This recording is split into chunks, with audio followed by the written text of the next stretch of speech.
Grant. So our speaker for this evening is Laura Price, and Laura is a genealogist and local historian who completed the certificate in genealogy and family history in UCD in 2013. She is the co-author with Brendan Ryan of Shannonbridge, A History of Rockra from 1600 to 1900, which was published in 2019. And the title of Laura's lecture this evening is Using the Records of the Valuation Office in Family and Local History. So Laura, I'll hand over to you and invite you to share your screen when you're ready. Okay.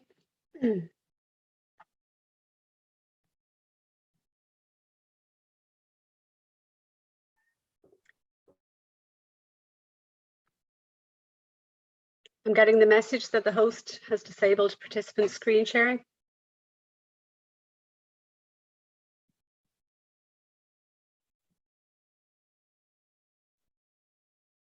Here we go.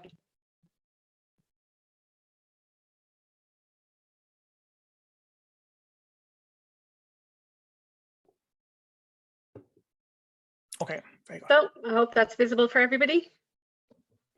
Yep, that's fine, Laura, thanks. Okay, just before I start, I just want to take a quick moment to remember Dr. Michael Egan, who died in September, who had a great love for history and for Shannonbridge and Clondelara. And he was a great support to Brendan Ryan and myself when we were getting the book about Shannonbridge published. So I'll move on to the presentation. I'm talking about using the records of the Valuation Office in family and local history. I think probably most genealogists and local historians will have looked at some aspects of the Valuation Office records during their research. During this presentation, I want to give a broader overview of the events leading up to the creation of the Valuation Office, type of taxes that people paid in Ireland around the time, the need for a fair and equitable valuation, Griffith Evaluation, which probably a lot of us will have heard of. And then I'll go through the organisations that were involved in creating the valuation, and then all the documents that they produced, which is what we as historians and genealogists are interested in. I have a brief case study of one building in Shannonbridge, Luker's Pub, and then I'll just explain very briefly how you could use the records of the Valuation Office when you're doing a local history, rather than just the history of one building or one family. So I'm taking this definition straight from the National Archives' own site, where the Valuation of Ireland was a cadastral survey made for the purpose of levying tax on property. A valuation price was put on every piece of property in the country, and this became the basis on which the local tax was charged at a rate per pound of valuation. So the tax wasn't a percentage, it was a number of pence on every pound of your valuation. The taxes that were around at the time were tithes, which was a religious tax. There was the county cess, assessed taxes such as hearth and window taxes, customs and excise with licenses and tolls. Ireland did not have an income tax until 1853. It had been introduced late in the 18th century in Britain to pay for the Napoleonic Wars, but it hadn't come to Ireland. I'll just give a quick overview of tithes, because tithes and the other cess taxes were probably viewed quite similarly by the people. Tithes probably worse. They were introduced to support the Church of Ireland and its clergy. It was a tax on agricultural production. You had to pay 10% of your produce in kind or in cash. And it was imposed on everybody, including non-Church of Ireland people, like Catholics, Quakers, and other dissenters. One of the drawbacks of it was applied unequally. So people in similar circumstances could be paying very different levels of tithes. Of course, the worst part for most people was it was supporting a religion that was not one's own. And for that reason, it was deeply resented. We see some insight into this in the letters sent to the Chief Secretary's office in Dublin. The Chief Secretary was the man effectively running the country. And we see a letter from Isaac Gatchell, who was a Quaker, detailing the cruelty and injustice of having his goods illegally seized to pay the tithe. We see Sir William Cox of the King's County noting or complaining pointing out that the way the tithes are imposed unevenly or unequally, an ignorant poor man cannot understand why he should be obliged to pay 10 shillings for the tithe of his acre of wheat, whilst his near neighbour only has to pay 10 pence. Then the tithe wars began in the late 1820s, early 1830s. We have a letter from a clergyman, the Reverend Burdett in Banagher, who is at a loss how to act at present, not wishing to have the country more disturbed than it at present is. So he wants to collect his tithes, but he can't figure out a way to do it without causing more violence. So there were petitions to Parliament, there was threatening notices put up on doorways, there was letters to newspapers. And then we have the county cess, which is a different tax, property tax, and it was to fund the county's grand jury. The grand jury administered the county and paid for public services such as roads and bridges, infirmaries and courthouses. The cess was imposed on both landowners and occupiers. So it was a property tax on the, like a rate on the property you lived in or occupied. Major cess payers would have gotten a place on the grand jury. So, which made the grand jury quite an exclusive place, generally Protestant, male, which goes without saying, and often corrupt or self-serving. Lots of money would have passed through their hands, very little in contracts to build roads and things, but very little probably found its way down to the ordinary labourer. Again, like the tithes, the cess was applied unequally. There was a huge range of payments, and you could be paying much more or much less than your neighbour. Added to that, it was based on old maps and out-of-date valuations. A book I read, called Plantation Acres, the author suggests that the King's County cess was based on the Down Survey, and that valuation had been carried out in the 1650s. So you can imagine a lot had changed in the King's County in the intervening time. So again, the Chief Secretary's Office would have received letters over various topics related to the cess. Just going to bring one sec. We have a letter from Richard Warburton in Gary Hinch, informing the Chief Secretary's Office about the great level of want that was occurring at the time. It was July, and July was always known as the hungry month, when last year's harvest had been eaten and the coming year's harvest hadn't arrived. The collector of the county cess told him that small farmers have sold almost everything they had to procure food for their families, and it would afford relief to the people if the collection of the tax could be postponed until after the harvest. But the Chief Secretary informed him that he had no power to influence the grand jury. We have a collector, Andrew Armstrong in Banagher, who was a collector of the public cess, and he was suggesting that instead of acknowledging the fact that they were missing a lot of potential tax because the barony wasn't correctly valued, he was suggesting maybe that the collectors of public cess could swear the landlords to tell how many acres were in their holdings and how many acres their tenants had. In that way, you would get an accurate assessment of the acres in the barony. John Brownrigg, who I think was a Crown surveyor, he's from Eden Derry, and he sent in a very detailed letter with suggestions for a fair valuation of lands. And then, like the cess was also a burden on people, and around the same time as the tithes, we see a notice was posted on the churchyard gate in Moystown threatening death to any person who would work less than 1 shilling a day, and stating that they would not pay tithe tax or cess until they would get the hire as mentioned. That's an outrage report sent by the police up to the Chief Secretary. So you can see an awful lot of people had a vested interest in getting a fairer valuation. It was discussed in Parliament and newspapers. The desire was to have a consistent, uniform method of valuation that would be public, that would be subject to appeal. It would be printed so that it was visible to everybody, and that the county cess would be applied to it. Before I go any further, I want to recommend this book. It is by Francis McGee, The Archives of the Valuation of Ireland. Francis McGee was an archivist in the National Archives and knows everything there is to know about the records of the Valuation Office. So the primary valuation was what what resulted from the valuation of the country. We usually refer to it as Griffith's valuation. It covers every county and townland. And obviously it was important then, but why do we care about it now? Well, we care because we have lost so many records in Ireland, especially mid-19th century records. The censuses are gone, parish records, court records, so many things are missing. So anything that will give us insight into who lived where and the circumstances of their lives is of value. So as far as we can tell, up to between 70 to 90% of the heads of household are covered in this Griffith's valuation, the primary valuation. It gives insight into the houses and farms and businesses just on the paper, but also gives insights into their lives and their experiences, not just the valuation itself, but all the documentation that went to make it up.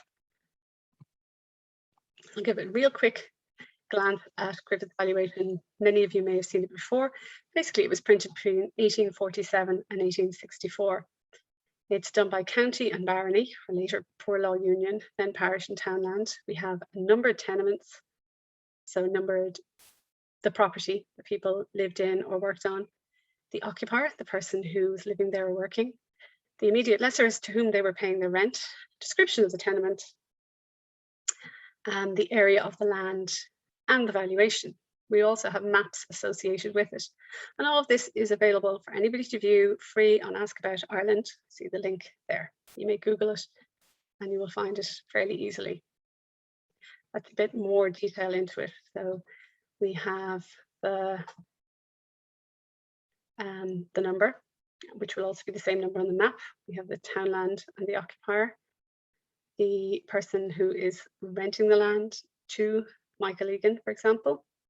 Description of the land, house, offices and land. Offices refers mainly to outbuildings. It can even refer later on to factories and anything that is not a residence, really. We have the acreage of the land, value of the land, the value of the buildings, and then we have the total rateable valuation. And it is on this that the county cess would be applied.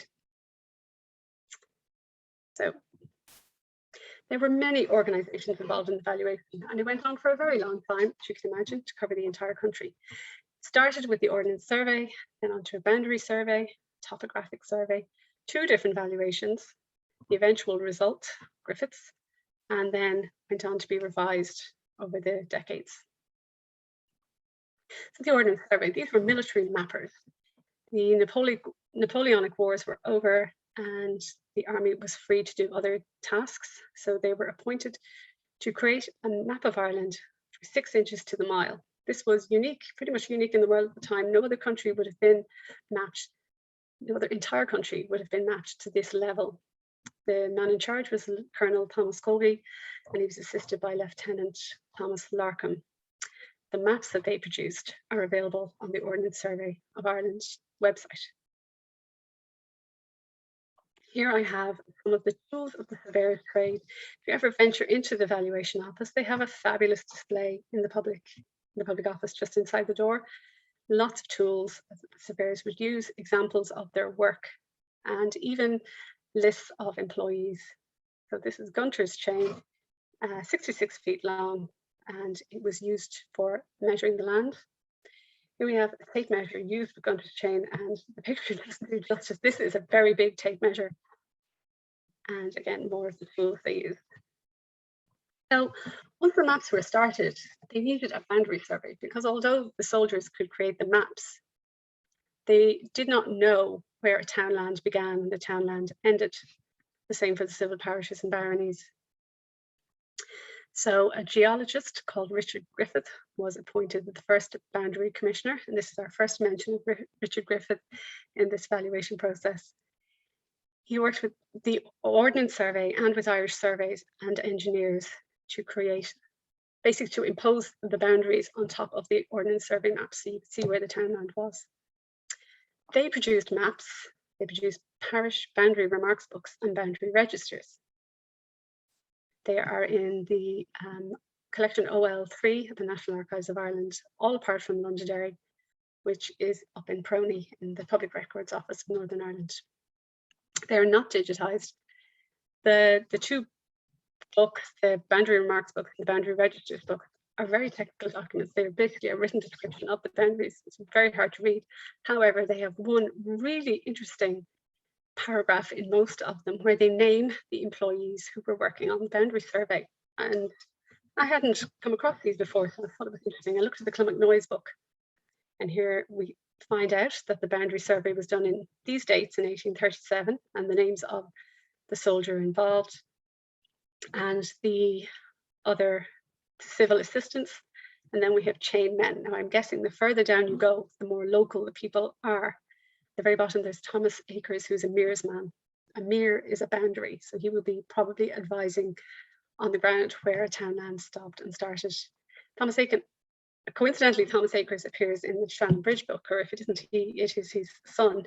He acts as a boatman and guide to a tourist fisherman in the 1860s in Shannonbridge. So it's a small world. Here's the similar for the parish of Croghan. And again, I'm guessing the Dennis Dunn of Barnaboy and Lawrence Keaveney of Ballyfour. The Mears men are the locals. Same for Ballyburley. Your Kieran, there is probably about a book like this for every parish. So once the boundaries were decided, they had to make sure they were naming places correctly. And a topographic survey was carried out. This was part of the Ordnance Survey, and they reported to Lieutenant Larkham. They were antiquarians and Gaelic scholars led by George Petrie, who appears to have stayed in Dublin.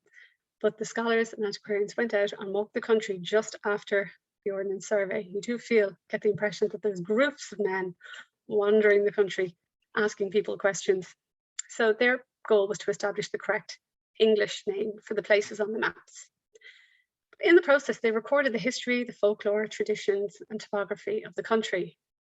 They consulted annals and histories, and they spoke to other scholars, but they also spoke to locals and were very interested in the traditions that were handed down. Their documents are recorded in, you can actually see them in a few different ways. The documents that survive from them are the letters they wrote back and forth to each other or to Lieutenant Larkham.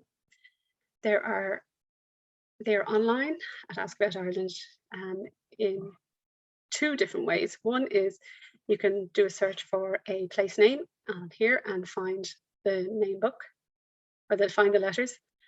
And then you can find the actual facsimiles of the letters themselves. They are sorted by county.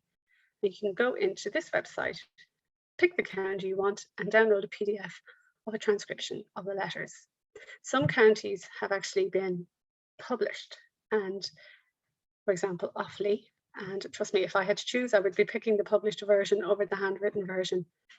We learned that John O'Donovan and Thomas O'Connor did the topographic survey for Offaly between 1837 and 1838. And here we have just one little sample of the type of content of these letters. They are quite academic, very interesting.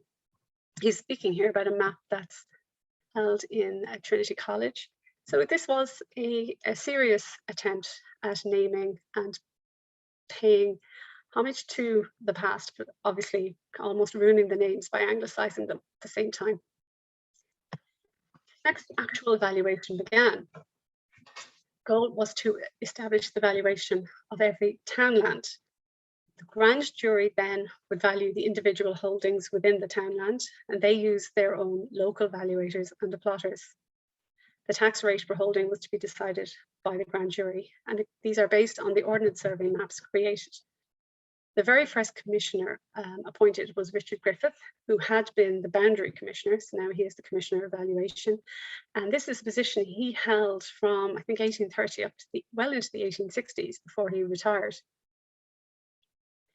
He gave very explicit instructions on how the valuation was to occur. The valuator must be experienced valuators, land surveyors, and very neat draftsmen. There were a couple of versions of his instructions, maybe 3, but they are available to download on the National Archives website. The idea was that townlands would be divided into quality lots of about 30 to 50 acres of similar quality land, and then you would value the similar quality land together. In 1830, when they started out, the valuators worked as a team of 3. They obviously had to value all the land, and then they had to also value houses which were felt to be worth more than £3, and they would note the occupier name, the building size, and the quality of the house. By 1836, they upped the minimum house valuation to £5. By 1939, they worked alone in the sense that they weren't working with a team of valuators, but obviously they would have had assistance on the ground. So they would have valued about 75% of the country this way. This was called, again, just the townland valuation. There were major issues with it. It was slow, it was expensive.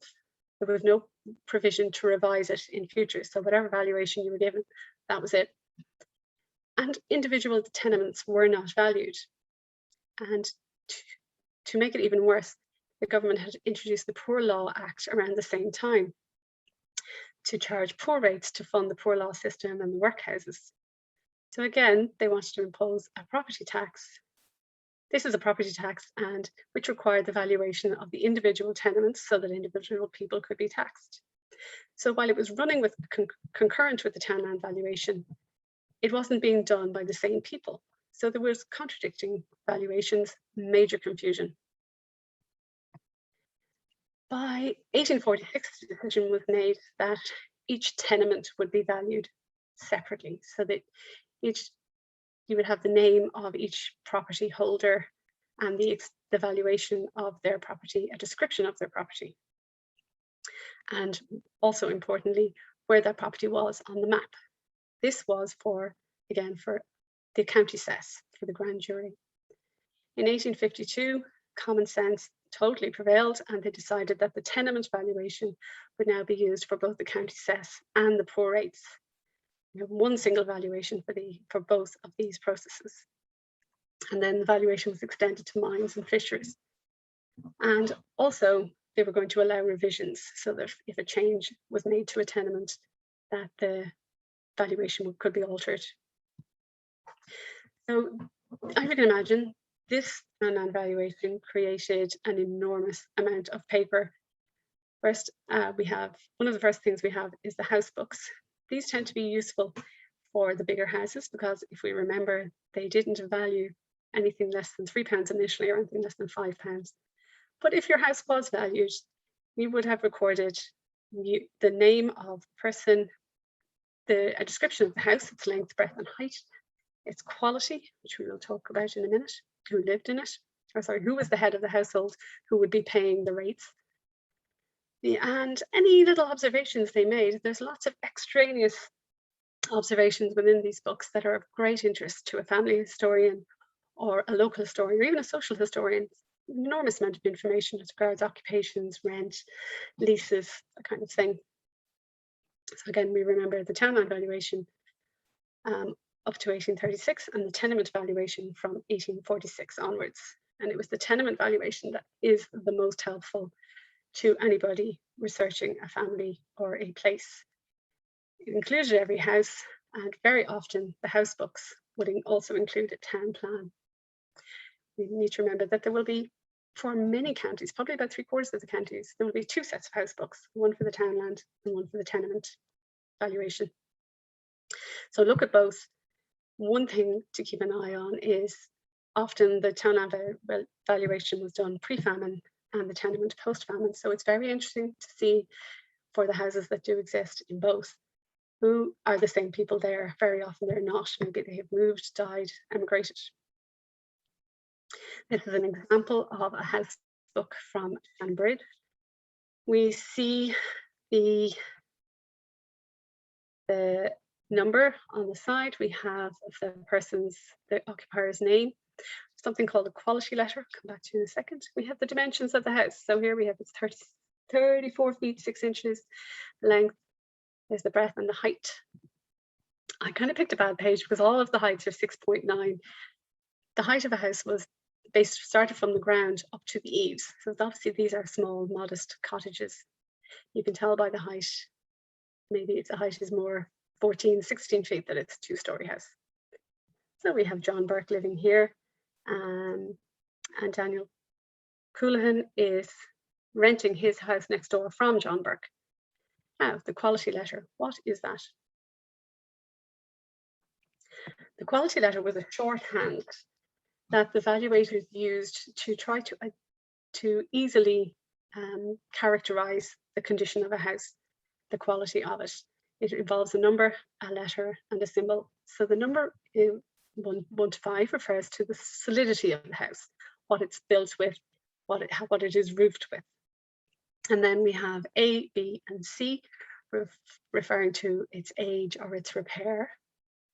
And then we have, A plus or A minus. Griffith was very clear in his instructions to the evaluators not to get too hung up on these quality letters. It is entirely possible for a very old house to be in excellent condition, would deserve an A, whereas you could also have a newly built small house that's only there 2 years, was already beginning to fall down. Excuse me. So just go back up to the house books again and show we're 1853. We also have a little town plan of the village. This is the house, the road from Clohan. This is the house to Kilmacnoise. This house here, little thatched house in the corner, is still there. And all of the rest of them are long gone, replaced with other buildings now. So this is the street going up. Another set of, and probably the most important, really, another set of documentation is the field books. So we're talking about here agricultural land. Going to value the land at the rent for which a fair landlord would let it to a respectable tenant. But they took other things into account. You can tell Richard Griffith was a geologist. He was obsessed with soil. He had such very detailed instructions on how to test the soil and how to describe it. Other things that might affect the valuation of a field are its elevation, the climate, the roads to market, its proximity to urban areas. The nearer you are to a town, the more valuable your field is. There are some remarks and observations within the field books, possibly not as much as the house books, but you might find the crops that would have been grown on a field, for example. Again, they're sorted by county, barony, parish, townland, and according to Frances McGee in her book, 7,000 of these survive.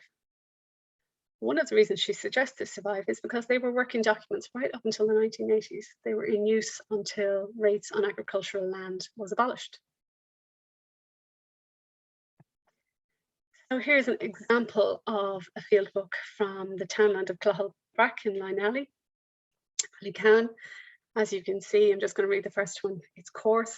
It's a description of the soil, and it's coarse, wet, moory, and rocky bottom pasture, blue clay subsoil. So this just description after description of soil like this, quite monotonous to read, certainly not something most of us would really care about.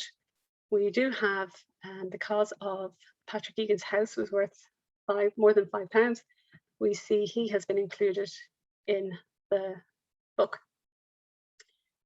The next set of documents, and another very useful set, are the Quarterbooks. And these were used to determine the multiplier with which to add value in an urban area. So you can imagine a house in an urban area, the same two houses in an urban area which are identical in every way could have a very different value depending on where they are in the town. It's all about location. So these books were used to try to determine what houses were more valuable than the others in the town.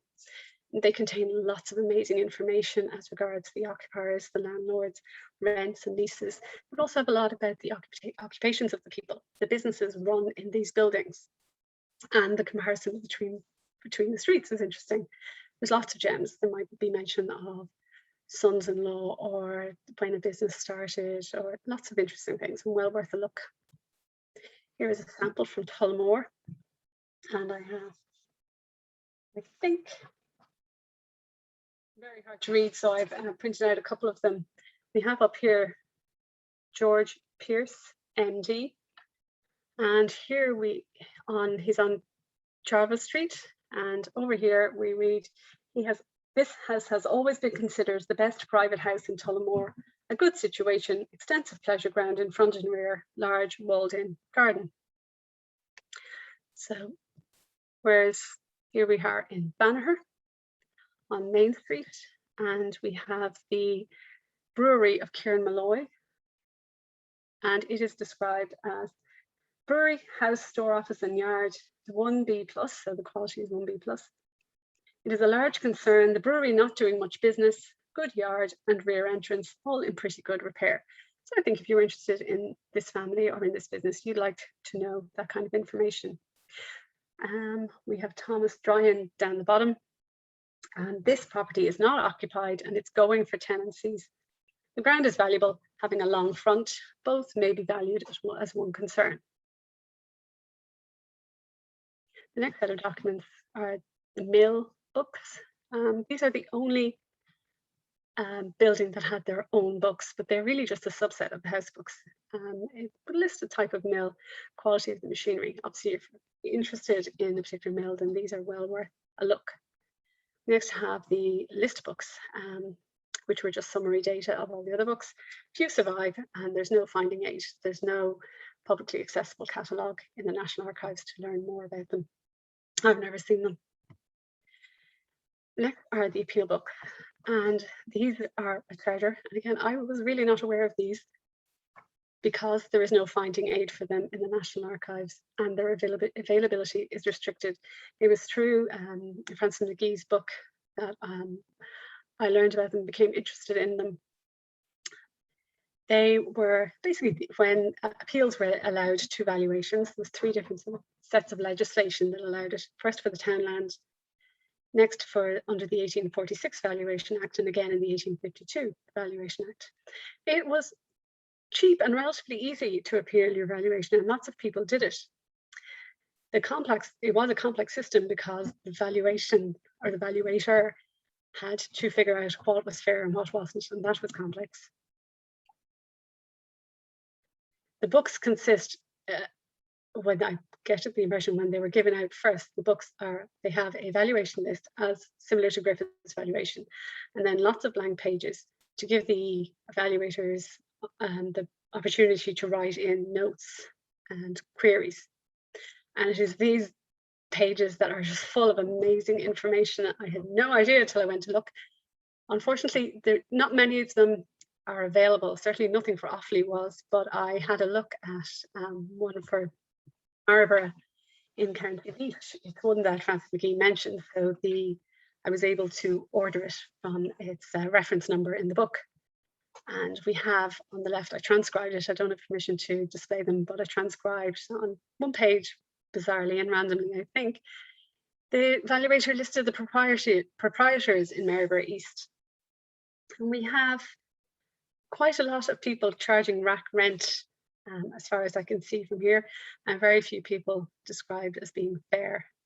A couple of little genealogical bits. Somebody is here, Reverend John Moore is described as the son of Judge Moore.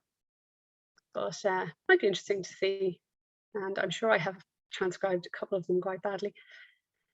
Further on in the book, you would have a page like Griffith's valuation, as I said. So we have, let's say, the town of Maryborough, and in house or in tenement plot number 113, John Matthews is renting from George Bredding. It's a house and its valuation is £13. And yet the valuation writes 113, the oldest house in Maryborough, 500 years old or 400. So I don't know if he's quoting somebody or if this is his opinion, but that's kind of interesting and would be worth a look if you were interested in that house. We move to Money Ballyturrell, where John Matthews lives.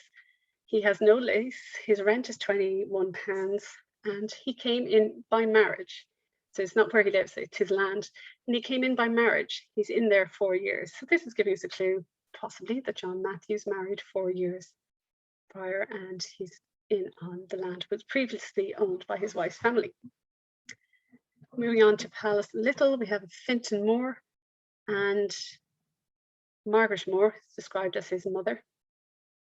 And then in Ballycarroll, there's William Deverell, who took a lease of this property in 1830. So it might be a little signal to look and see if you can find a lease, maybe in a state record or the Registry of Deeds or somewhere. Now, I cannot stress how many of these are. There are just page after page of these kind of information. So well worth a look if you can find the appeal book. if you can get it, if it exists first of all, and if you can get access to it. Move on again to the tenure book, the perambulation book. Perambulation, because these were books they used when walking around. These are belonging to the tenement valuation, and they're more described as like the house books for everyone, and not just the expensive houses. It will be, for example, sometimes house books are very urban, but these tenure books are for the entire country, rural and urban. Similar to house books, they have the occupier letter description, etc. They are sparse in some counties. There are none for Laois. I could only find 7 parishes in Offaly that had any of them. Next, we have printed books, which are a printed summary of the townland valuation of the county. For each county, apparently, there's a partial set in the National Archives and a full set in the National Library of Ireland. And we have rent books, which are summaries compiled from other books. So we'll just have a quick look here at the tenure book for the townland of Rath and Cullen Wain, Barony of Clonlisk. And it's a list of names: James Kane, Patrick Guilfoyle. One kind of genealogical interest, we have Patrick Lucknahan, I think, who is described as the herd to D. Keena. This is D. Keena, Dennis Keena here. And here is the rent book for the town of Portarlington. And I was surprised at just how much information we have in here. We're looking at the main street, Harrington Tinkler, for example. But up here, if we look at these column headings, we have the poor valuation, the townland valuation, the rent before 1847, and rent since 1847, and then the tenement valuations. Lots of information there that we might not see anywhere else. This is a summary of the types of books held and where they're, and their reference numbers for both the townland and tenement valuation. These details are taken from Francis McGee's book. Now, these might seem, especially when you see National Archives, these books might seem quite inaccessible. In fact, some of them are incredibly accessible, are available for free for anybody to look at. The Field House tenure and quarter books, which are genuinely really helpful for the local historian or the family historian, are available free on a couple of sites. First is the National Archives' own site, and then in Find My Past for free. You can sign up to Find My Past, which is a subscription database where you can actually create an account without giving your credit card, and they have a certain amount of records available free to that kind of user, including the valuation records and Catholic parish registers if you're interested. These records are also available in Ancestry, and if you already, but that's by subscription, but you may already have a subscription to Ancestry, so it's worth a look there too. They're obviously using maps from the townland and tenement valuation. They used a lot. Quite hard to get access to, in the sense that sometimes they don't survive, but there's a lot of them. This is a summary of just how many types of maps there are, and really used a huge amount of them. Once you have the Ordnance Survey map, really, you have the maps you need. So all of that information was compiled and became Griffith's valuation. Here we have, again, we've seen this screen before, for the townlands of Cloniff and Clonifing in the parish of Clonmacnoise. Here is the map on Ask About Ireland, which corresponds with that valuation. You will see here we have Rockra. This is the townland of Clonifing. The dark lines are the boundaries of townlands, and the thinner red lines are the boundaries of tenements that correspond to the numbers on Griffith's valuation. You will also see these are all numbered, and that number should match the valuation. We have a couple of other additional things on Ask About Ireland. These little symbols here, this refers to, we'll give you a link to the name books that we discussed when we were talking about the topographic survey. And also hiding under this name book is another symbol called for a town plan. And if you see this, it's a kind of a separate, more detailed town plan. And this is the one for Shannonbridge. You can see here, you can just about make out the numbers, and these correspond with Griffith's valuation. So Griffith's map, of vital importance when you're using Griffiths. In theory, each numbered lot has a matching number on the map. But beware, the maps on Ask About Ireland are newer than the primary valuation itself. So sometimes there will have been changes made in the intervening years. So occasionally you will find that the valuation on the map does not match. If you wanted to go into Ask About Ireland and have a look, here we have the different ways of viewing Griffiths, different things to see on this website. We have the Griffith names where you can do a search for a family name. So for example, if I look in John Charters in the King's County, I will get this back, and these symbols here bring us directly to the Griffiths valuation page. These bring us to the maps, and this one here is just a little summary of what is contained in Griffiths valuation for John Charters. What is handy about it is it tells you where the person is on the page. Sometimes when you open Griffiths valuation, it's a lot of lines facing you. This is handy to see. You can see where the person is on the page. You go into Griffiths places, you can search by place rather than by the surname of the person you're interested in. And you have to be careful with the place names. Sometimes the spelling can be a bit off, but you should be able to come across, should usually be able to find what you're looking for. And then for example, searching for Rockra in the King's County will bring up a list of all of the occupants of the townland. And then from there, you can connect into Griffiths valuation. And it also has here the connections into the maps. We are looking here again at the name books. Remember, you can have access into them from the Griffiths maps, or you can put in a place name here. Again, these are the topographic survey letters that the antiquarians would have written. So you can put in the place name here and the county and search here, search there. Again, sometimes the place names can be quite glitchy. So it's probably not the most accessible way of finding the details in a name book. So then we move on. Griffith valuation is complete. What happens next? So the valuators return every few years, and they need to update the valuation if there are any changes. For example, a new occupier or a new building. All sorts of things might cause a change to a valuation. And they recorded these changes in books called revision books. These revision books are held both at the Valuation Office in Dublin and in the Public Records Office of Northern Ireland. Prony will have taken over these at partition, and they continued on with the system for maybe 10 or 15 years.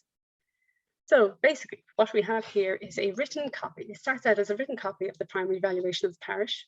It's arranged by Poor Law Union, then the electoral division. Sometimes there might be two electoral divisions in the same parish. Within that, then you have townlands, and they are recorded in alphabetical order. There's an index at the beginning of the book to help you find what you're looking for. And any changes are recorded in coloured ink and dated, different inks for different years. After a few revisions, these books became hard to decipher. People were writing over and writing over again, and a fresh new copy was written out. The old book was cancelled. And this is why sometimes you will hear these books called cancelled books, but apparently revision book is the correct and technical term for them. So this process would have started after the publication of the county's primary valuation, Griffiths, and it continued all the way up to the 1970s and 80s in some cases. We know there are 7 revision books basically for the parish of Clonmacnoise. So how available are they? In the books belonging for Ireland, for the Republic of Ireland, they are slowly being digitized. Maybe 2/3, maybe more, are on the computers in the Valuation Office, but you have to physically go into the Valuation Office to see them. I think you can do online orders, but it's costly enough. So when you're on the computer, you can pay for a printout, or they recommend taking a photo of the screen for your own use. It's perfectly adequate for recording stuff that you might, need yourself. That's free. You don't have to pay for that. And they are hoping that these will be available online in the future. Northern Ireland is slightly ahead here. All of their valuation or revision books are digitized and are available online for free at the PRONI's website. Excuse me. They are organized by townland and everything, but they're not transcribed, so you wouldn't be able to search for a person's name in them. But if you know the townland you're looking for, you'll be able to find it. So here is the front page for the first of the revision books for the electoral division of Shannonbridge in the parish of Clonmacnoise. We see here, this is one of the photographs on the screen, and it has not come out well, and I do apologise. We see here it's cancelled in 1862, but beneath that you'll see the alphabetical list of the townlands in the electoral division, and revised in black here will tell you, I think it's 1867. No, 1861 is the revision date for here, and then we have other revision dates. If you're actually looking at the book online, you'll be able to see it a lot clearer. This is what the page looks like. As you can see, it's very like Griffith Evaluation. When they cross out a name, they would usually put the date beside it. In this circumstance, it seems to be 1862. PRONI, give a real quick run through how to look at them in PRONI. This is the website. If you Google, if you look for valuation revision books on their catalogue, you'll go straight to this site, this page. So you can select your county and your parish. That will bring you into a very long list of the townlands of the books. I just chose one at random. And here we have an image of the front of the book, an image of the index. Just go to the next page. Actually, I'll go back for one sec. They also have a lovely nifty feature where you can go back to the index image at any time. You can go forward 10 images, go next and last. So you can go back and forth very easily through these books. Here's the image that I downloaded. It's excellent quality. No more than the ones in the Valuation Office in Dublin. The quality is excellent, and when you open it up, you download it and open it up, you can get into enormous levels of detail. So I will just move on quickly to a short case study using all of these books and applying them to a building and a family in Shannonbridge. So we chose Luker's Pub, and these are some of the books. These are the books that were used to learn about the building and the people who lived in it. Here it is, and it's good to see it so that you can imagine it when you see it in the books. Here we have the pub. It's kind of two buildings stuck together. On the left is what's left of the army barracks that had been in Shannonbridge.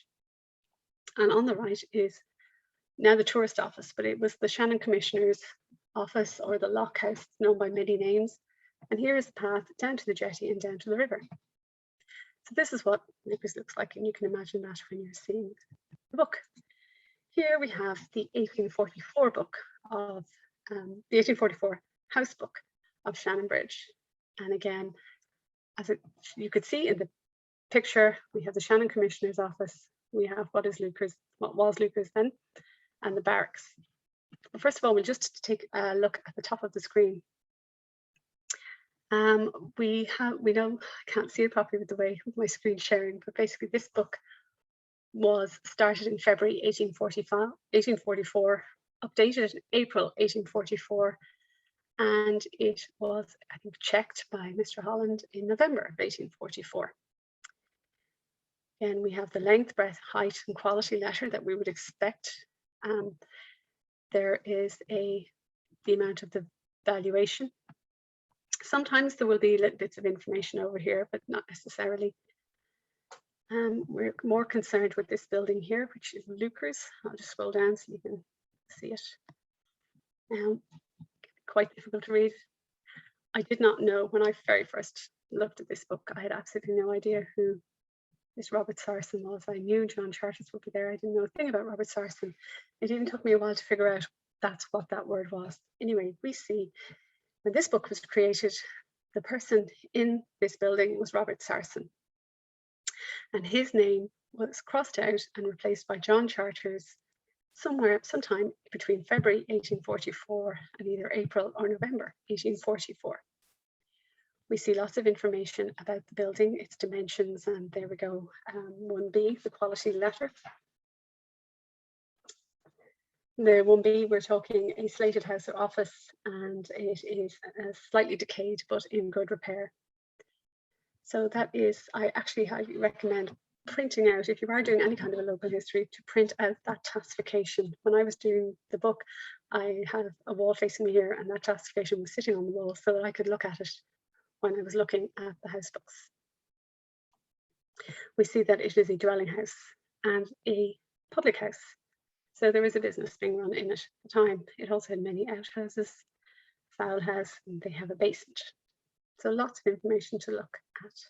We see its height is 16 feet, 6 inches. So again, if you didn't need the evidence of the photograph, you know it's a 2-story house. But all the information that appeared in that book triggered research questions. So what happened to Robert Sarson? Why is John Charters now in the house? And where did John come from? So you have to use kind of genealogical techniques to find out. So the first thing we did was I looked around in the rest of the book. And sure enough, there we have John Charters working at a shoemaker living across the street on the Rockra side of the village. And we see his name crossed out as well. So this is in the same book, just on a different page. So using the rest of the valuation book, using parish records, we learned that Robert Searson was buried in Clonmacnoise in the Church of Ireland burial register, aged just 32 in 1844. He left 2 young daughters, Henrietta and Maria, who were baptized in Clonmacnoise in 1841 and 43. And the baptism register tells us that their mother was Lucinda. We know from other sources that Lucinda was Lucinda McLean. Her brother was Major George McLean, who lived out at Blackwater outside the village. So although we don't have their marriage record, we know that Lucinda married John Charters, and they moved into the pub. Here we have the Quarterbooks for the village, and this is 1845. And again, lots of information in a Quarterbook. Just have some of them here. We have the Shannon Commissioner, we have John Charters, and here we learn that the hotel is in good order. So remember, the Quarterbooks are used to try to determine the relative valuation of buildings in the same urban area. So we have John Charters, we have the barracks. We have little bits, snippets of information about the businesses and occupations within the village. So here we have James Caulfield, and he has a public house. We have Thomas Kilroe, who has a shop, Francis Reddy, who has a shop, and Michael Kelly, who has a public house. I just want to note here we have a man called John Jessup, and his next door neighbour is William Mitchell. That will be relevant to the next book. Here we are in approximately 1853 with the house book for the tenement valuation of Shannonbridge. Up at the top we have John Charters, spelled phonetically, hotel, offices and yards and garden. Beside him is the military barracks. And here is a lovely little town plan of all of the buildings, all of their dimensions. Really interesting and good thing to know and have when you're doing a history of a place. I mentioned a couple of minutes ago John Jessup and William Mitchell, but here we are in 1853. Their buildings, the occupier in their buildings is now Mrs. Mary Jessup and Hancock Mitchell. So we can theorize that maybe Mary Jessup is John's widow and Hancock Mitchell maybe a son or a nephew of, or a brother, I suppose, of William. So one other thing, which was actually very handy when I was trying to plot these and make sure I had the right houses in the right places, was they actually show where this house is in comparison to the house across the road, Anderson's house across the road. That was a nice little detail that helped clarify where houses were. So here we are up at Griffith Evaluation, 1854, and we have the town of Shannonbridge. in the townland of Clonafon. We have James Hearn and Michael Dolan, who are living down near the river, the Shannon Commissioners, and then we have John Charteris. He is renting directly from Lord Ashbrook, who owned the entire village of Shannonbridge. These people, Michael Dolan was also renting from Lord Ashbrook. Now here we have, let's say, James Hearn renting from Michael Dolan. See the valuation, the acreage and the valuation of the property. And now we're moving into, I'm beginning to run out of time, but I'm nearly done. Moving into the revision books. So once the evaluation was done, they were revised on a periodical basis. The first one is for Clonmacnoise is 1855 to 1862. And here you can see John Charteris. It's basically a transcription of Griffith's valuation. No change was made to John Charteris' property at the time. We're going down to the next one, which is 1862 to 74. And here we see that John's name has been crossed out and Lucy Charteris replacing it. And this happened in 1870. So again, trigger research. What happened to John Charteris? Did he move or die? We learned that he died of heart failure in January 1870. He's buried in Clonmacnoise, and Lucy, his widow, has taken over the business. The next book is 7484, and we see George Luker. So here's the Luker name finally showing up in the valuation records. It happened in 1880. Now, further research will show us that George Luker actually married Lucy's daughter. So we remember Henrietta Searson was the daughter of Robert Searson and Lucinda McLean. So she has married George Luker about 1869. Now the couple's children were born in Shannonbridge all through the 1870s, but it is only by 1880 that George becomes the occupier of the hotel. Now Lucy has not died. She's obviously just handed the business over to her daughter and son-in-law. Here is kind of a puzzling one where George Luker's name changes from George Luker to George H. Luker. That's he was George Henry Luker and always called Harry, so maybe they were just trying to formalize that. We do see a change to the valuation. It's dropped from £15 down to 12. In the 1895 book, there's no change to the Lukers, but we do see here, for example, that the military barracks next door are now the constabulary barracks. So the army has moved out and the Royal Irish Constabulary have moved in. Around this time, we have the 1901 census, and we see George and Henrietta Luker with their daughters and with Henrietta's mother, Lucinda Charteris, who's age 90 at this stage. And here we are with the 1909 to 1934.